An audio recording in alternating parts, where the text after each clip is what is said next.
Rabbi Wilhelm. Yeah. Hey, Shalom Aleichem. Aleichem Shalom. Happy New Year. Same to you. I heard a really interesting word from the Rabbi Kadosh from Houston. Yeah. The name of the Abdurav, that he used to say to people, Happy New Year. You wish them. When the Barditchever, yeah. Oh, I'm not really sure. I'm sitting over here from Houston and Abda, but also I heard in the name of the Barditchever. It says Hashem Isper B'chsov Amim, yeah. But he basically says something really interesting because the nations of the world are counting this day. Obviously, it's an auspicious time also for the Jewish people. Why is it an auspicious time for the Jewish people? Because if it's a Rosh Hashanah, so to speak, so it's a Yom Hadin, it's a judgment day. So it's an auspicious time for us because all the nations are getting their sustenance from Yidden, spiritually speaking. So it's an auspicious time for good gzeros, for good dinim for the Jewish people. Amen. So it's always good. Let's wish for the whole world. We should have Mashiach now, Amen. No more wars. Amen, amen. I want to tell you, I think you're missing one Nekuda, and it's actually connected to a prayer that we say. And the Nekuda that you're missing is this, because the Goyim was celebrating their New Year's, and you see how they celebrated, dropping balls in Times Square. Every bar is loaded with the shikurim, and that becomes a schus for yours. I wanted to keep it clean. I didn't go there, but thank you very much for ruining my voice. But that's okay. Now we look at the Eibishter. Look how we celebrate our. You know, we have which halacha, which prayer do we say to show how we behave better? Wow, the gloves are off, punching away. And why do we say that on Friday afternoon, Shabbos afternoon? Because after we ate and we drank and we come to shul and we daven and we learn. Goyim, when they eat and drink, they're partying and they're rolling on the sand or whatever, rolling on the beach. It uplifts us to learn. Anyways, so it should be a good. So this week's Parsha Shemos. There's so much about Shemos, so much about Shemos. But perhaps we'll focus on 2 or 3. Let's limit it to 3 hours, please. 2 or 3 Nekudas, and each one of them is about a role model. A role model of being a leader, or a role model of being a parent, and a parent, a father and mother. Okay, let's start with the leader. We all know that the Yidden go into Golus this week, and Moshe Rabbeinu was chosen to be the leader. One of the things the Eibishter says to Moshe Rabbeinu, he appears to him by the sneh, and there's so much spoken about why by the sneh. Look at the beautiful Klei Yakar and Arachaim, how the Eibishter told him to approach the sneh, come here, go there, take off your shoes. The order has to be discussed. But the Mefarshim say, why does he say Shal Na'alecha Me'al Aglecha? Why does he have to take off his shoes? So the lesson of Chinuch is that if you really want to be a good leader, you have to feel everybody's pain. And that's the only way you could be a good leader. So the Eibishter says to Moshe Rabbeinu, take off your shoes. So as long as you're walking with Nike sneakers or these pump sneakers, yep, we got it right here. Then you won't feel all the rocks and the pebbles. Come on, Rabbi Bilam. No, but if you want to feel the pain, and you want to be a true leader and know what the people are missing, take off your shoes, and that's the sign of a good leader.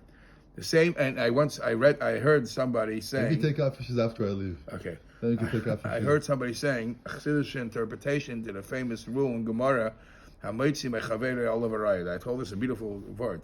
Hamoitzi literally means that if you want to draw money out from somebody else, you have to prove it. Chassidish interpretation, hamoitzi mechaverei. You want to draw out a certain behavior from somebody else. Mm-hmm. You want him to behave somehow, some way. Olav harayit. You be the example first. So it's not like these people who stand outside in the shul and yap away the whole time, and when the kid comes out of the shul, they give him hey, go back into the shul. You first have to be the role model. That's as a leader. Let's go as a parent. As a parent, last week was the yahrzeit of Reb Tzvi, the son of the Baal Shem Tov. And I was told that there is only one Torah that we know that traditionally given over in his name. And that is, he makes a Rashi Tevis in the Pasuk, Havul Hashem b'nei Elim. So he says, Elim is Rashi Tevis, Yaakov Avinu lo yimes. What does that mean in simple? I think it's interpreted that what will, when a child behaves properly, it brings honor to his parents. But it has a much stronger effect when the father is alive and the father is visible, then the kids want to behave. When the father passes away, the kids don't realize it so much. They lose sometimes the connection. So the pasuk says, the Yidden should live a life of B'nai Elim, of Yaakov Avinu Lo Yimeis. Yaakov Avinu is present. The tzaddik, the father, is present. And we have that feeling, every good deed that you do brings nachas ruach to your father. Okay, and then there's a mother lesson. There's a contradiction in Chazal. What schus the Yidden had to merit to get out of this Golus in Mitzrayim that we're starting this week in Parsha Shemos. We all know b'schus shleishinu shleishainam l'shmam levusham. They kept their mother tongue. They kept their dress code. And then there's another Maimer Chazal says b'schus nashim tzidkanias, that it's the merit of the righteous women. Which is it? So the Chidah, I think, is the one that actually says it's a combination of both. Who was the one that kept the strong Yiddishkeit throughout Mitzrayim? It wasn't so much the men. We're flimsy. We go with the wind. It's the strong woman that stood strong with the principles and educated the kids. Loishino shmam, loishino slavusham, loishino l'shoinam. They are b'schus noshim tzidkanius, that they stood strong in these principles.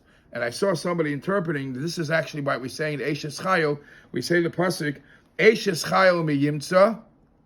Who has a woman of valor?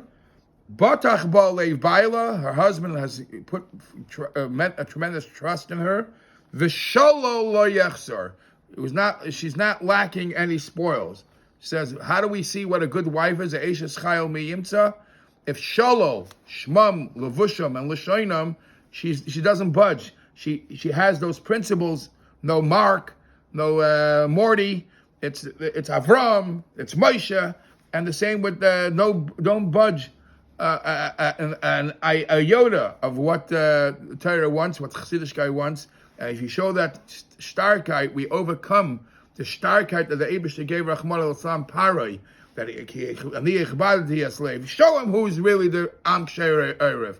The Eibishter wants to see that in us, and then he knocks the parade, the Hamas, he knocks them cold. Wait, one more for your mother's birthday. That's private. I just said my mother's birthday.